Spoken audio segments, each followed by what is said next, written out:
Hello and welcome back to CBR MTG. We're here for the quarterfinals of the GP Melbourne Highlander Championship. We finally made it. Thank you so much, everyone, for being so patient as we come into the third final round with Mimi Arthur on Grixis Control and Luke Ranasang on the Disinformation Campaign. Phil, we've seen Kes Pile a couple of times on this stream, at least over the weekend. Maybe you want to give a rundown of Luke's list and sort of how it differs? Yep, so Luke's playing just a blue-black control deck. So obviously not running red does give you a few less options. You don't get to run Kes, you don't get to run cards like Lightning Bolt, Braid, Colligan's Command, which does weaken some matchups up a little bit, but it does also mean in the main board you're just a lot stronger to moon. You never really have to think, oh, you know, this is a moon matchup, I should play around those non-basic punishing cards. You can just always kind of fetch normally because you're only running on two colors. Yeah. It also means that you can play more double-colored spells. So in a three-color deck like Grixis, you don't want to play cards like Hymn to Torak or Geth's Verdict, usually. Mimi being the exception to this rule. Yeah, well, I mean, she's made it to top 8, so she clearly has some idea of what she's doing. But yeah. It does constrain your ability to play cards like that, being in three colors, whereas being in two, you don't have to worry as much. I like to believe that, sort of, as you were mentioning, we were expecting... a lot of people were talking about how Blood Moon was going to come back or whatever because people were getting greedier and greedier. And, you know, even in the 7-Point Highlander podcast, they were talking about how greed creep is at an all-time high and that, you know, maybe you should bring a Blood Moon to your local event. And so this could be Luke's, like, metagaming against the metagame against metagaming. Yeah, so maybe. He's playing blue-black because he doesn't want to get done by the people who are trying to get Grixis Control or Kes Pile. And it seems to be an okay idea. I mean, he's made it this far. Affectionately named the Disinformation Campaign for the reason that he's not running Disinformation Campaign. I mean, that does check out. So going pretty deep there. So starting us off, as we were introducing the show, Mimi tried to resolve a Hymn to Torak after her Inquisition, and Luke promptly spell-snared it and now is replying with his own Inquisition. A couple of options here, and I'm not 100% familiar with that art, but is that negate? I have no idea. I have no idea what any of those promos are. I think what's dear. actually interesting is that Mimi cast that Hymn to Torak with the knowledge that Luke had the spell snare, because it was in hand when she cast the Inquisition. Sure. So I'm not sure if she just wanted the spell snare gone, because spell snare can be very powerful in Counter Wars because so many of the counter spells cost 2, so maybe concerned about a late game spell snare or something like that. Also, it appears that Mimi might not know exactly what Luke is running yet.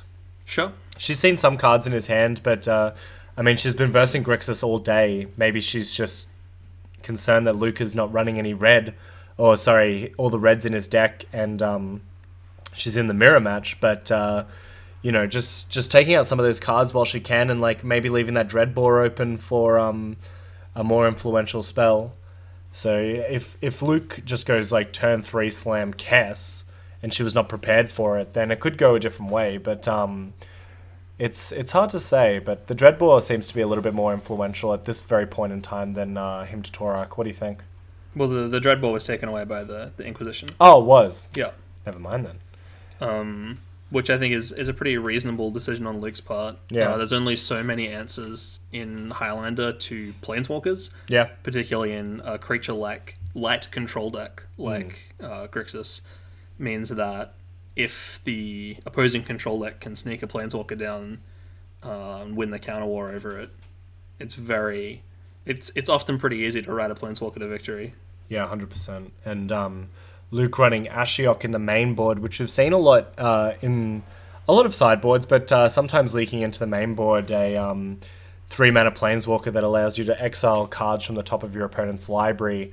The rest is somewhat irrelevant, but I mean, you can snag a Snapcaster Mage with the down tick, or you can snag a True Name Nemesis, and It's been used in sideboards of these sort of control decks, blue-black X control decks, because you just like lower your opponent's threat count and then turn their threats against them, especially in these control mirrors. Yeah, I mean, in the control mirrors, Ashiok's minuses might not have as much text, although I've definitely seen Ashiok be altered a few times, which does more than you might think. But against some of the other fairer creature decks you come up against, Ashiok can run a few blockers in the way, or just provide a big loyalty planeswalker that might need to be killed at some point, which can buy you a lot of time. I think it's definitely a somewhat underrated card.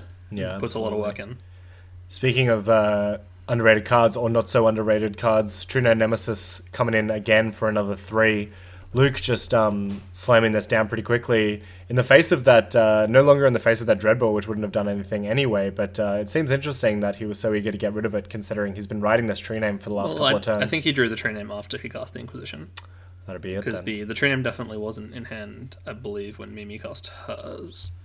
So seems reasonable. And if she had cast her Inquisition, she probably would have taken that True Name Nemesis, considering it's kind of running away with the game right now. She has to kind of do something pretty specific to get out of this one. Yeah, I mean, there's certainly a non-zero number of ways to kill it in Grixis control. I'd suspect at least Deluge, Liliana of the Veil, and Damnation. Possibly not Lily of the Veil. I don't know if they run that, but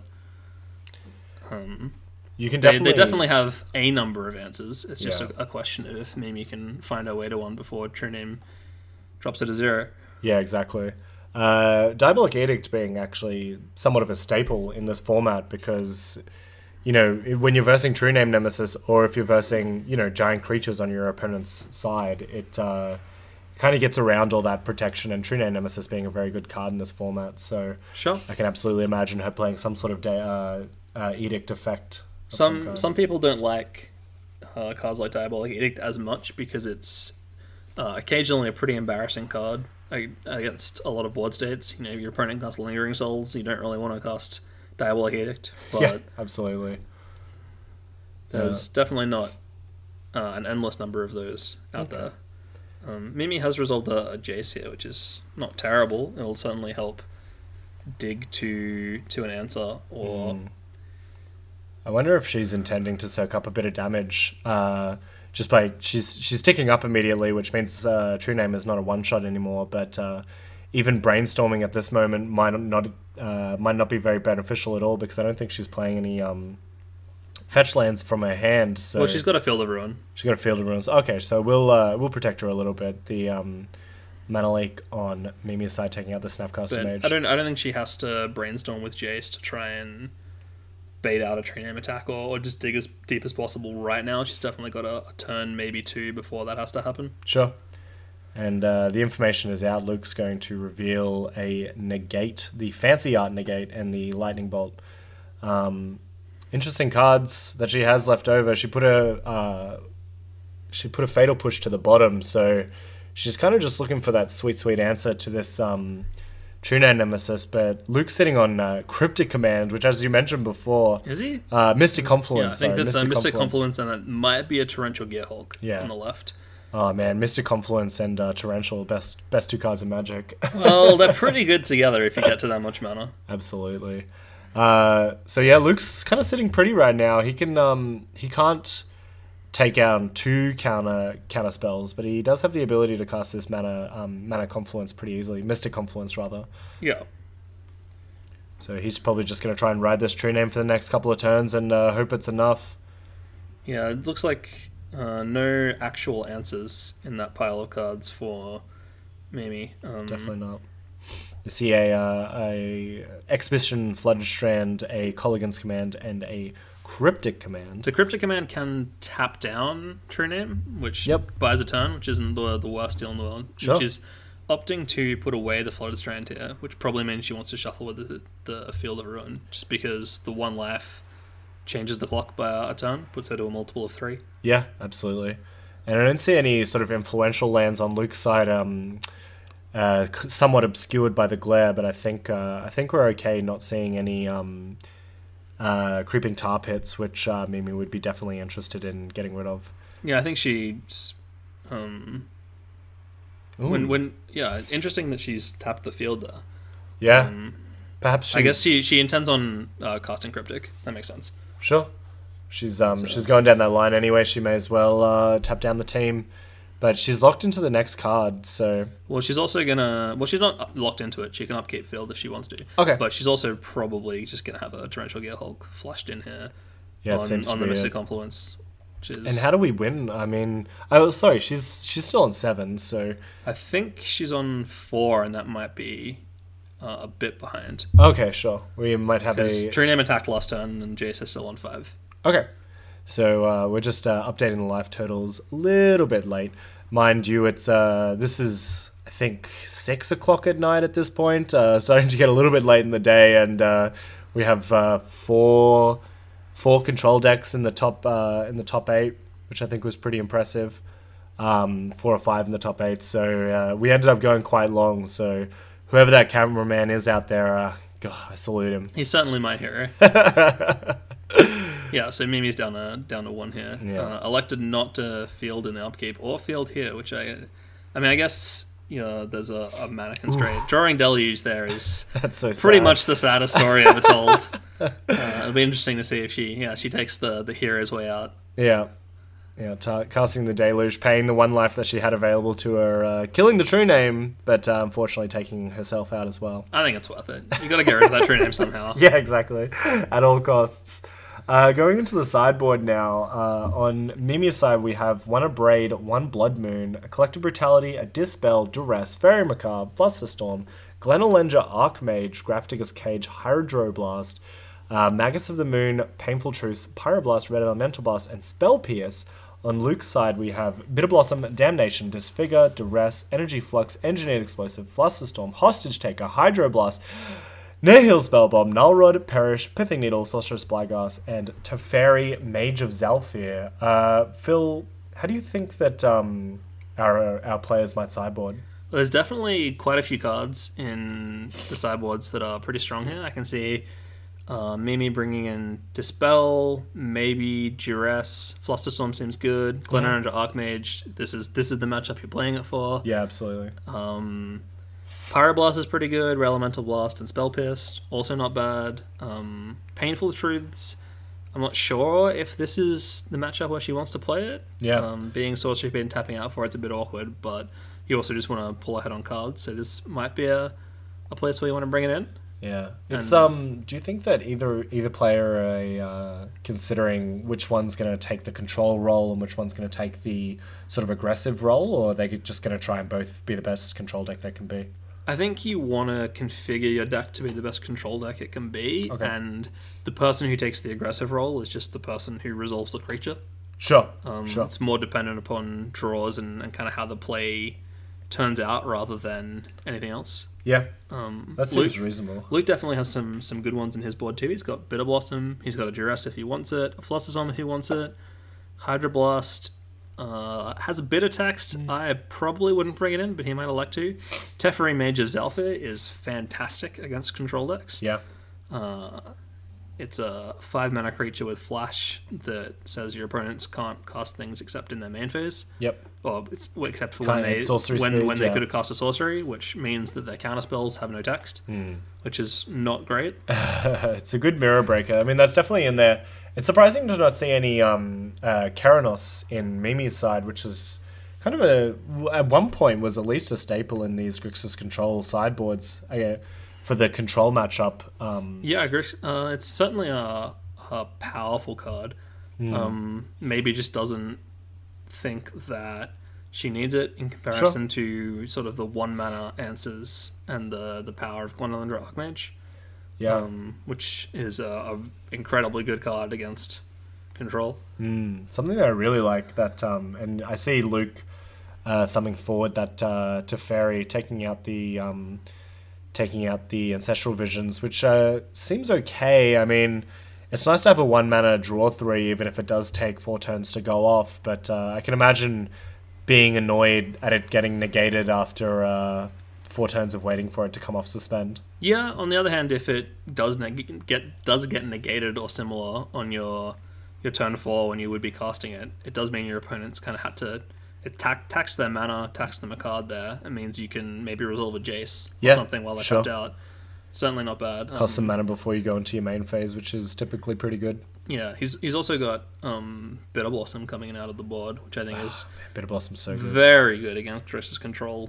It's not quite impossible to beat a turn 2 Bitter Blossom as Grixis controlled, but it's pretty close. Historically, not a lot of removal for enchantments in Grixis colors.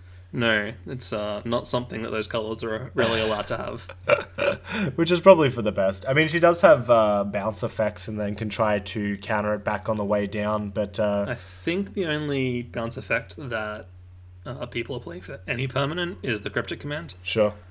Well then, yeah, she'll just be out of luck. She'll just... Which is definitely a bit slow, because even if you Cryptic it, they're probably going to have 3 or 4 fairies out, which is pretty rough, unless you can... Like, something like Cryptic into Cast. Yeah, it's, I mean, Cryptic Command is good, right? And it allows you a lot of flexibility, and you can try and counter it back on the way down. But again, you're trying to attack, you're trying to attack your opponent on a permanent that they can just replay. It definitely doesn't feel good for them. Yeah, I think in some ways, Kess might actually be the best answer against Bitter Blossom, because... Kess is actually a creature. It has 3/4 with flying, which is definitely better than a 1/1 with flying. Yeah.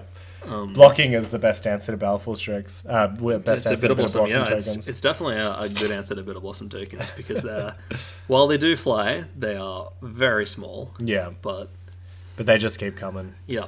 And we see Luke's hand possibly a little bit too greedy. I think he's going to send it back. Yeah. Or maybe he's going to keep it. Yeah, he is on the draw here, and he has a Brainstorm, so he's definitely playing with fire. But if he gets rewarded, it's very good. Yeah, payoff is huge. But interesting to see if he casts the Brainstorm turn 1 or turn 2. He is deciding to throw it back. All right. It's a risky line, but I suppose I respect him. He's already up a game. And he's versing what could be the future winner of this this Highlander Championship. Spoilers alert. I think the issue with that hand is even if you Brainstorm into a land, and even if it's a fetch land and you crack it, you still only get 2, maybe 3 lands. Yeah. And in a control mirror, you usually want to hit every land drop up to 6, 7, sometimes even more than that.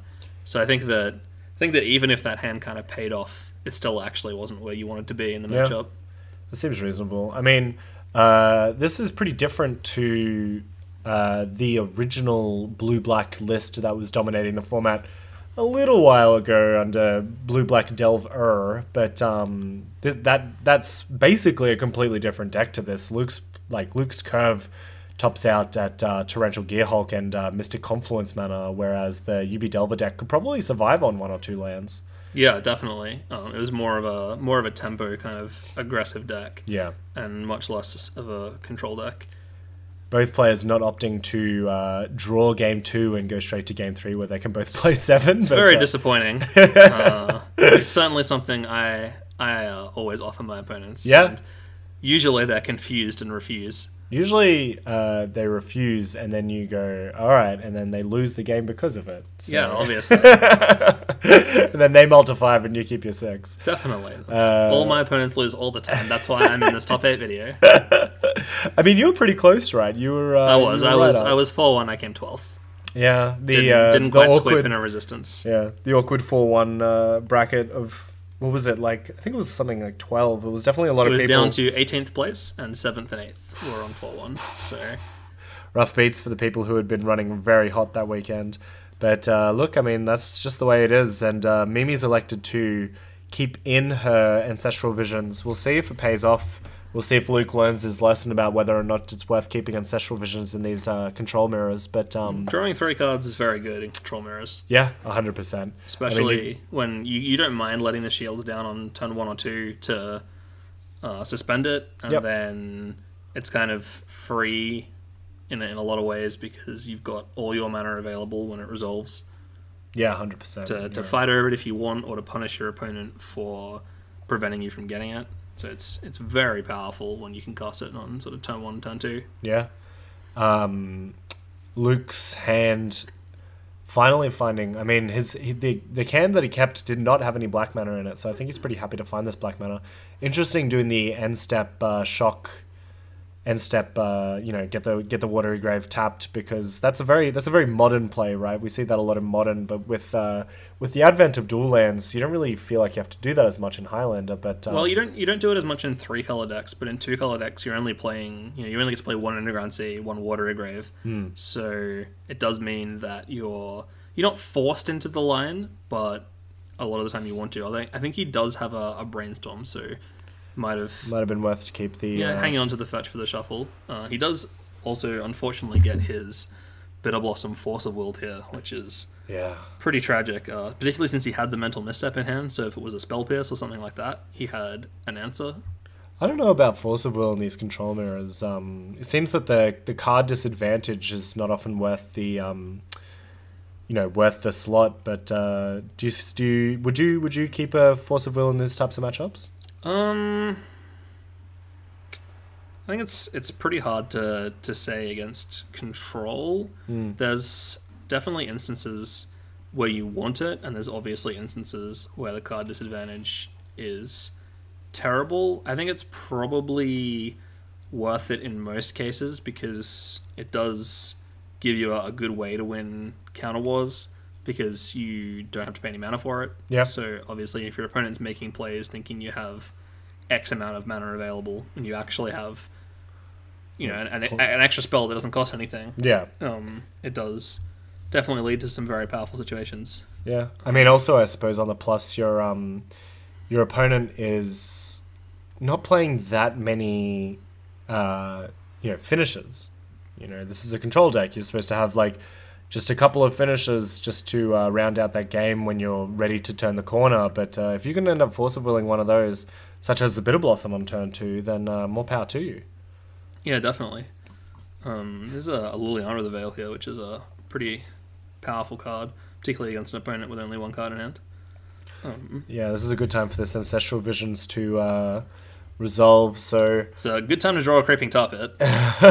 Creeping Tar Pit, very good at taking out Planeswalkers. Oh yeah, not a counterspell that's gonna sit in hand and get eaten up by that Liliana. Yeah, that's absolutely correct. So he might even not tick up. I guess he kind of might want to play out this Gitaxian Probe as he's doing now. He's paying life for it just to draw a card. I don't think there's any reason to tick up Lily. It doesn't change the clock against Creeping Tar Pit, and it doesn't really help much. Discarding a card for no real value. I mean, you could maybe opt to draw the Duress here and then discard the Lily if you really want that extra loyalty, but I think it's better to probably just not do that. He does opt to keep Duress on top. It looks like he is in fact discarding the Duress to Lily for that loyalty. I guess just using the mana drain for that one. Yeah, using the Lily as the double mana, double sinkhole effect is probably just good enough. I mean, he's playing against control, and they want to be hitting their land drops as we mentioned. So, if you can get your opponent down to 2 lands and no cards in hand, then you can rebuild a lot faster. Yeah, I mean they are both sitting on no cards in hand at the moment, which means that both players kind of just want to draw land really, so that they can play it and it doesn't die to Liliana. Yeah, currently Mimi has been better at doing that. Luke's just drawing cantrips. Yeah, unfortunately, we do know that Luke has a counterspell on top of his deck, but I'm not sure if that's exactly what he wants to be drawing. I mean, this Creeping Tar Pit is doing a great job at keeping this Planeswalker at bay. Yeah, I mean, he's either gonna have to, even if he feeds the counterspell to Liliana's still gonna die. So I guess he's decided that Liliana's kind of a lost cause, so it's better to have a counterspell after she's dead than to try and keep it alive. bottom some cards and hope that you draw an answer to Creeping Tar Pit. It does kind of make me question why he chose to draw that Duress though. Yeah, I mean, if you're giving up on the Liliana anyway, I think you could also, I mean, it's silly, but sometimes you could just play to the out of your opponent not taking the correct line. I mean, if you're able to get to 6 in Ultimate, then that's like magical Christmas land, you right? can play to the art of your opponent taking the correct line, but when your opponent has no cards in hand and a creepy top it, I don't think that there's not really a different line. Looking at the top card of your library, going and then passing the turn. That's the line that he was working towards. Sure, but not quite enough. The Creeping Tarpic taking their only line of attacking Liliana and well, technically can attack Luke, but yeah, that's true. It's a lot worse. That's true. Counterspell and Mana Leak in hand for Luke and Ponder, and I think there was a Lightning Bolt, maybe a gold card of some sort. But looking at a negate, a land, and a Jace. I believe that's Liliana's Last Hope. Okay. I think. Well, it's probably a good time to start casting I'm not sure. Good spells. But, probably. Jace Prince Prodigy is going to eat a Mana Leak here, though. Yeah, seems reasonable.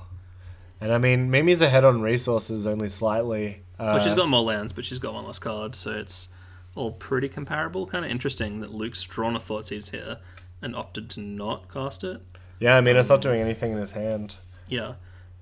Counterspell's going to eat up this Cass, yeah, which is that's probably pretty good for Luke. I think that Cass plus a Ponder there would be definitely a recipe for success for the Grixis control deck. Yeah, 100%. Luke was very, very incentivized not to let that cast stay on the battlefield for longer than it needed to, which was 0 amount of time.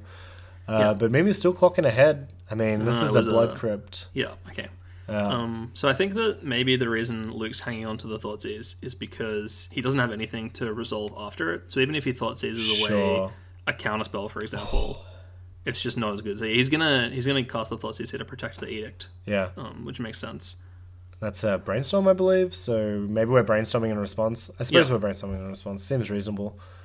All three of those cards have text. I'm not entirely sure what they are, but they're definitely not lands. So, it doesn't look too great for her. I mean, she can choose which card that she wants to have Luke discard, but I don't think she's going to fight over it at all. Yeah. So here comes a negate, just getting rid of it, and now Mimi's got one card on top of her library. I think it was a Mana Leak, Mana Drain, which I think she might play it out, but no, it was a Pyroblast. So yeah, she elected to keep the Pyroblast because it's just a pretty cheap way of dealing with a lot of the cards Luke might play, but unfortunately doesn't deal with Diabolic Edict. Which means the Creeping Tar Pit is Dunzo. Out of there, yeah. Yeah. Still a very even match. Yeah, definitely. And we're Luke's going down to 10 here, which is not irrelevant. They've been managing to chip away at each other pretty well, considering this is a control matchup. Like usually, the old adage is, my life total doesn't matter because because my opponent's just going to either control me out or not, so I may as well put everything into the early game. But they seem to be clocking away at each other pretty well. Yeah, I mean, Creeping Tar Pit does do 3 damage turn, which is it's definitely not 0. Yeah, that's true. That's true. Wandering Femoral does 4 damage turn. That's even better. Yeah, unfortunately not a 0-4 that allows you to change it to a 4-0. It's a which would be significantly less good, but no, it's a 1-4 with the ability to pay 0 and turn it into a 4-1. But Jay's going to eat that Pyroblast once and for all.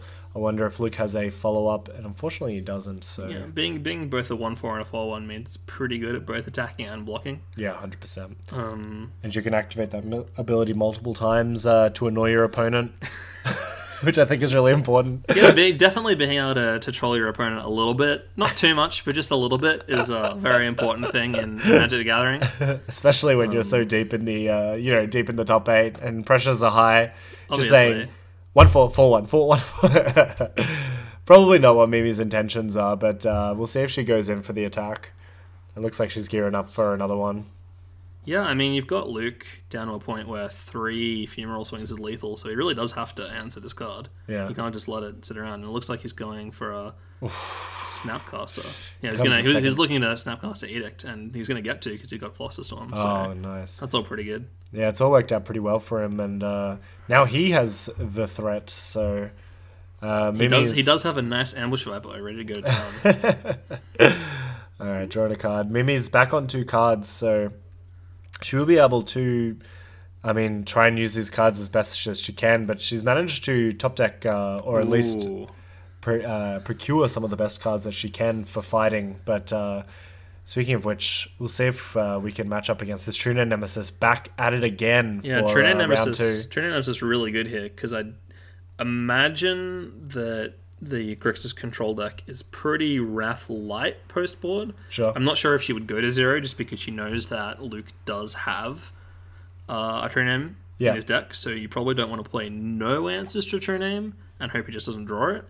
But I also wouldn't suspect that there's a huge number of answers. Yeah, I don't think she'd want to put in that much effort into wiping the one card that she can't remove from other means with any more than one other card. You know, like she's seen Luke's threat package pretty conclusively, so I think she's probably pretty happy with maybe keeping in the Deluge because it's a pretty good sweeper. But I think Deluge is the best choice if you were going to keep in a Wrath over Damnation. Yeah. Keeps your Kess alive, keeps your Tasigur alive, as we're seeing. Yeah, it also just costs 1 less mana, which is pretty important. Yep, 100%. And we see... and the blue-black deck doesn't have the lightning bolts to kind of punish you for overpaying on life. Yeah, 100%, so you can play around a little bit more. It looks like Luke's tossing over what piece of card advantage he wants to give to Mimi, whether it's a counterspell to stop any further damage or... it's one of the several cantrips that she's got in that deck. Yeah, I think the usual play pattern in a situation like this is to give your opponent whatever the worst cantrip in their graveyard is. Sure. It does mean, obviously, they get to draw sort of a random card, but usually that random card is worse than what they've got in their graveyard. Yeah. And they have to pay mana for it. So it's obviously a lot better to give your opponent a Preordain, make them pay mana, maybe draw something good, than to just give them something good. Give them a good card. Yeah, exactly.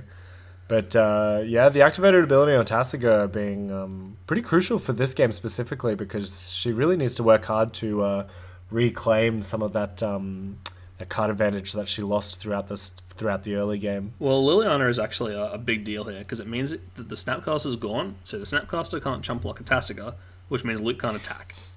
Yeah. Because if Luke attacks, he dies to Tasigur. So at the moment, Trinam has to sit back on defense, which is pretty unfortunate since you're pretty happy to be drawing a Trinam Nemesis, but you don't want it to be the blocker in this situation. But it is literally keeping him alive. So it's a doubly terrible situation here because it means he can't use Trinam to pressure Liliana, which means that whenever Mimi wants, she can tick that Liliana down and get a Snapcaster. Yeah.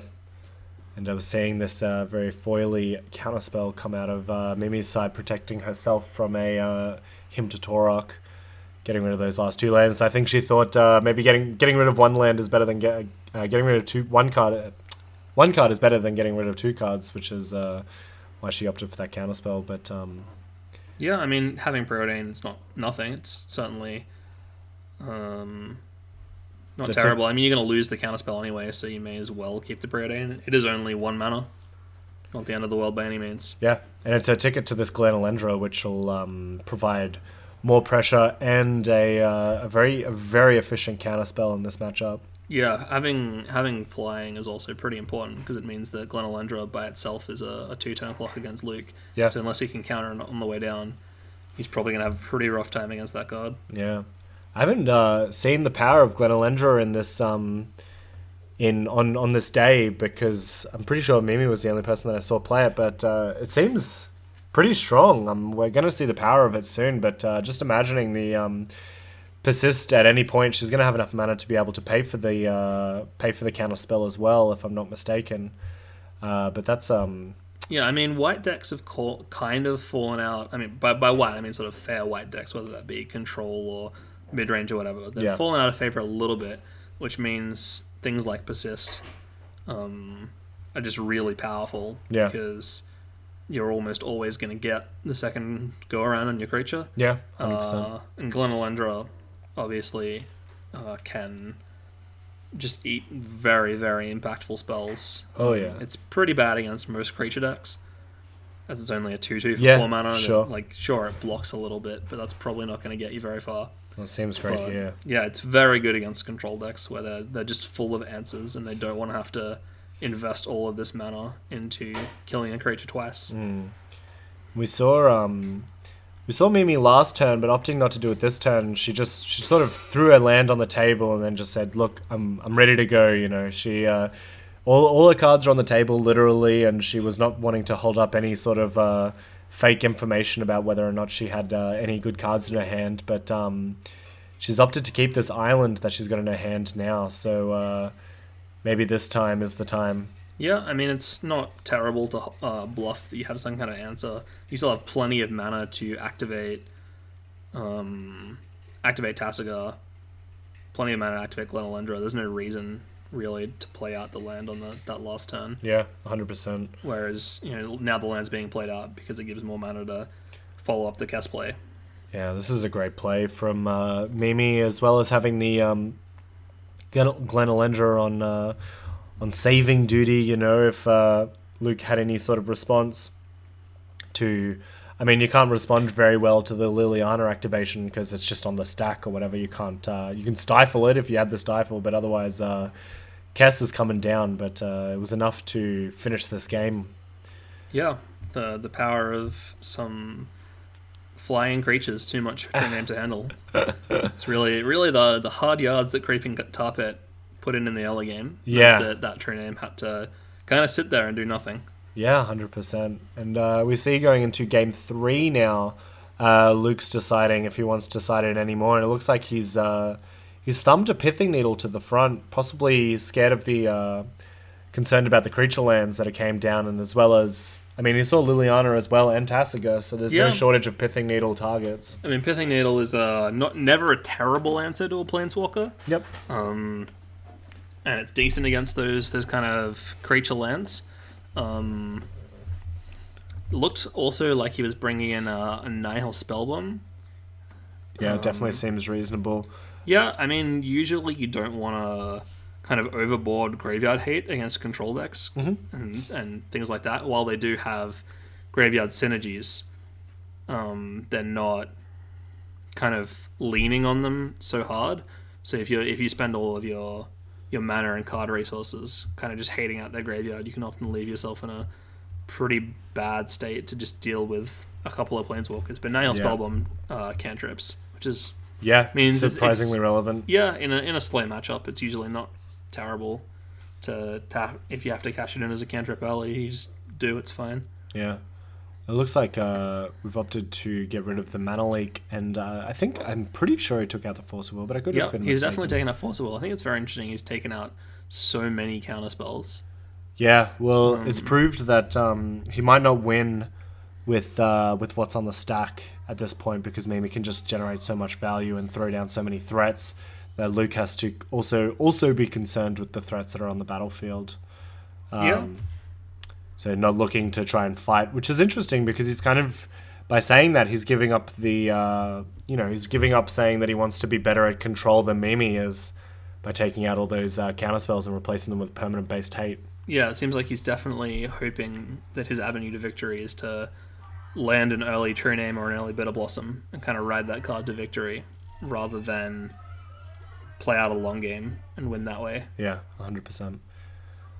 All right, well, going into game 3 now, we'll see how they compare. It's very tight, very tense matchup for both Luke and Mimi. They've fought very valiantly, and this is the first round of the top 8, so they've kind of made it. But I mean, it's not over yet. They still have a couple more rounds to go, and those diligent fighters have earned their spot at least in the top 8. Yeah, I mean, in a 98-person event, being one of the 8 and not one of the 90 is a pretty good start. Yeah, 100%. And I know that Luke was pretty happy with it, considering he only picked up Highlander not too long ago. I mean, Mimi's kind of in the same boat as well. Mimi's just a very good player in general, and it appears that Luke is as well. But Luke's the deck that Luke picked up was the original UB Brandon's UB Delver list. But he didn't quite like the tempo aspect of it, so he just turned it into blue-black control, and I think he's fallen in love with it since, but he seemed to be pretty happy with it after today, and Mimi just putting together some good Grixis cards so she can make it work. I think she's pretty happy with that as well. I've heard that Grixis cards are considered decent in Highlander. At least in general. Some people have definitely described them as okay, maybe even okay plus. I would definitely rate it as okay plus, as we're seeing some couple of opening tapped lands, fetid pools for Luke, and a creeping tar pit for Mimi. Creeping tar pit back for round 3. It's back for more. I don't know if Luke actually has any kind of sort of land answer. If he's playing something like a Field of Ruin or a Tectonic Edge or even a Ghost Quarter that can kind of deal with a tar pit without having to play around it turning into a creature. Yeah. I mean, he's playing... I'm pretty sure he's playing Field of Ruin. I would be easy to believe. It would be easy to believe that he wouldn't be playing sort of Ghost Quarter or Tectonic Edge just because it's kind of card disadvantage. I mean, you're denying yourself of resources just as you are your opponent. But Field of Ruin out from Ixalan sort of changed up that game by allowing you to stay on land parity, but just get rid of problem lands, which was kind of huge for control decks. Yeah. Also, sometimes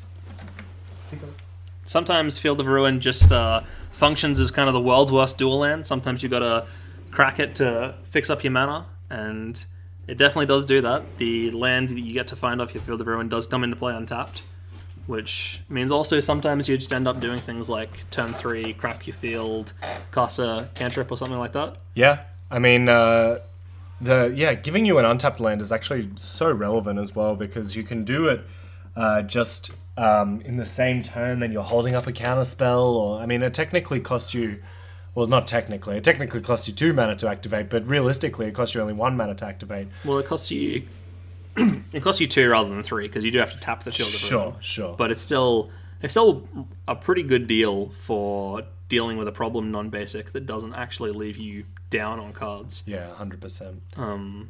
Which is pretty strong. Looks like Luke's opted to bring the Ancestral Visions back in.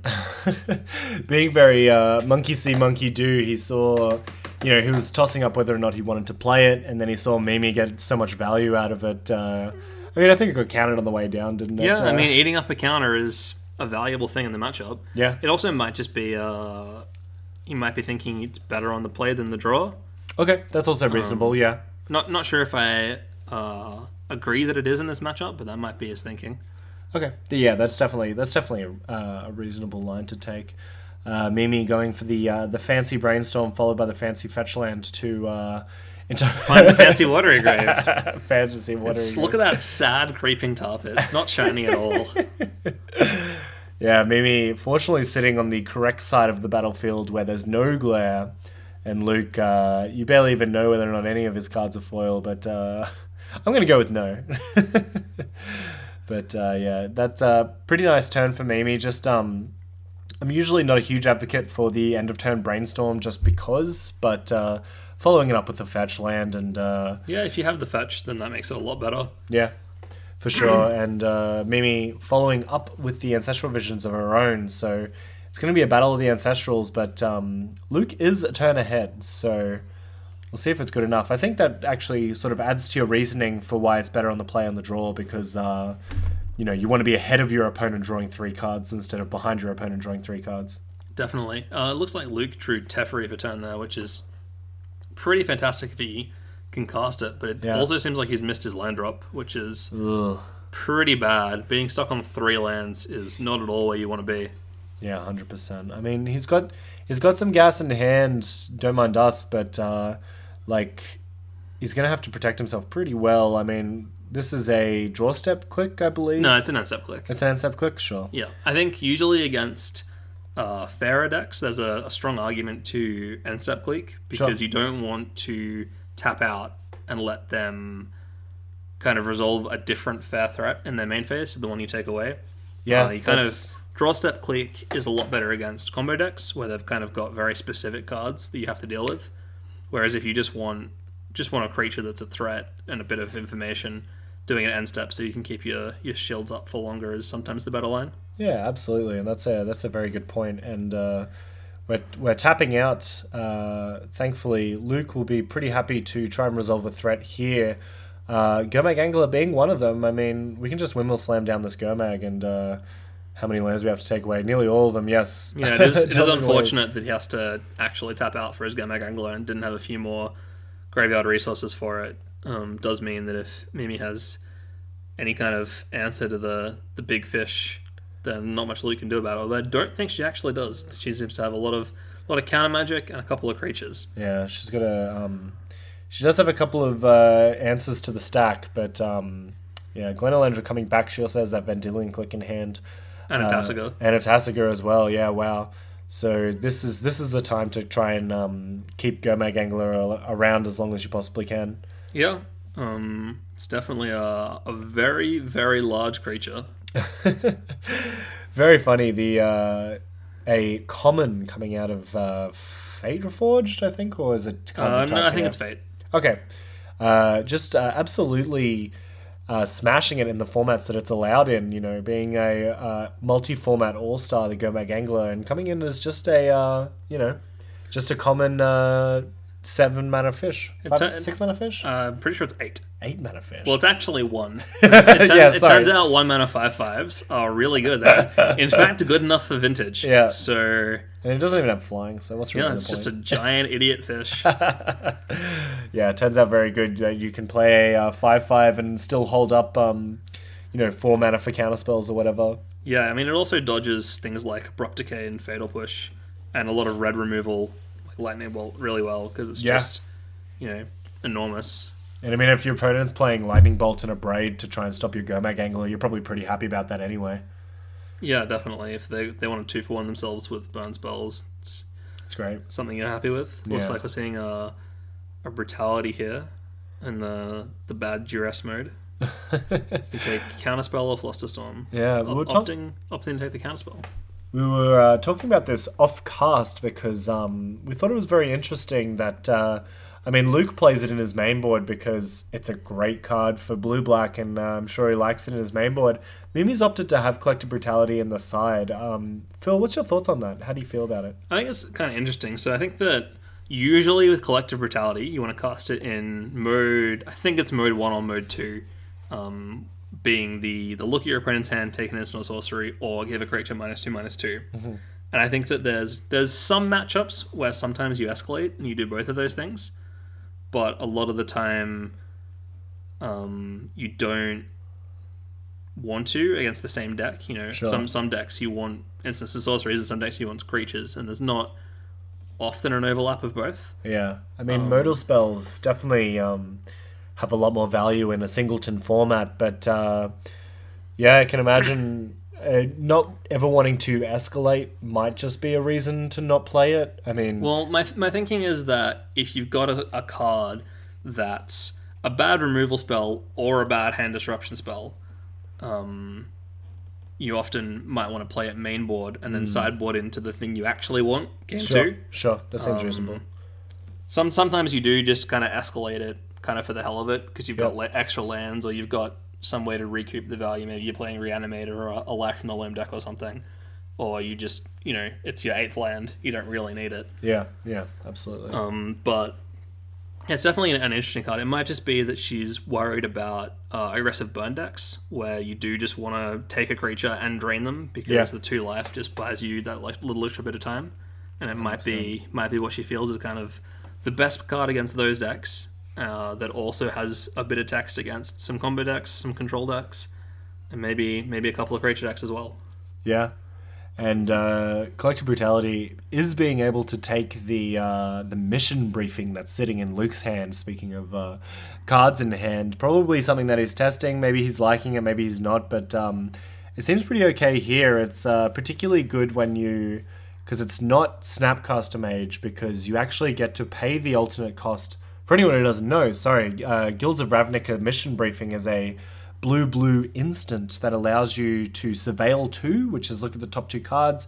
You may put them in the graveyard or put them on top of your library in any order with either of the cards, and then you can cast a instant or sorcery from your graveyard without paying its mana cost. You do have to pay its mana cost. Oh, sorry, yeah, and with paying its mana cost. But because it doesn't give it flashback like Snapcaster Mage, you're able to recast Force of Will, We're talking on Twitter about it. Invigorate as well. You know, these Invigorate, Daze. Gush. Yep, anything with an alternate cost, you can, if you so wish, pay with mission briefing, which is a pretty big deal a lot of the time. The fact that it does cost blue and doesn't leave behind a Goblin Packer does make it worse than Snapcaster in a lot of ways. Yeah. But if you do have a lot of those cards that you want to pay the alternate costs on, or you're just in a position where you want another Snapcaster Mage or something like that, it's definitely a card with a lot of potential. Yeah, for sure. I think the